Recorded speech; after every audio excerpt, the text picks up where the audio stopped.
Story time guys. Bago ako dumating dito, 4 days pa lang mula nang dumating ako dito. At nagulat ako sa time nila.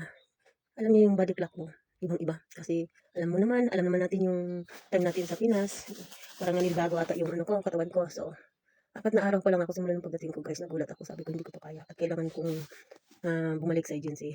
Parang hindi ko kaya ang time management. Hindi ko ma-manage yung oras at hindi kaya ng katawan ko. So mula noon, kinausap ko yung amo ko at siya mismo nabigla. Siya mismo hindi niya alam kung anong violation niya at bakit ako gusto pabalik sa agency namin. So, in-explain ko guys kung bakit. At kako, imagine matutulog ka ng alas 2, alas 3 na madaling araw at hindi naman Ramadan. While karga-karga mo yung bata, syempre ang concern ko guys is baka matumba ako while kinakarga ko yung bata. Yan talagang concern ko. At saka, nilagnat ako guys. Inubo ako, sinipon. Yung parang nabaguan yung sarili ko, hindi ko nakayanan. So, pinangkain ko talaga yung mama ko.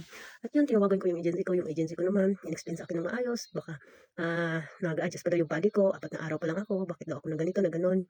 So, ngayon guys, sa totoo lang, kayang-kaya ko na. Siguro talagang sa mga first timer gaya ko, talagang mababaguhan yung katawan mo. Kailangan mo talagang, hindi sila mag-adjust sa'yo. So, sa mga balak nag-abroad dyan, isipin nyo muna, hindi basta-basta ang pakikibaka dito sa abroad. Ibang-iba sa Pinas. Dahil ang Pinas, sarili mong bansa.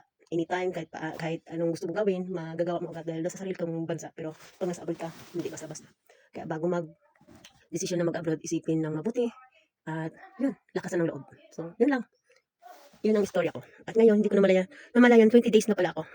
Road to 1 month na pala ako. So, congratulations. Congratulations. At sana nga, Lord, i-guide mo ako hanggang sa katapusan ng kontrata ko. Huwag niyo po sana akong pabayaan. At saludo ako sa lahat ng mga OFW dyan. Shout out sa inyong lahat.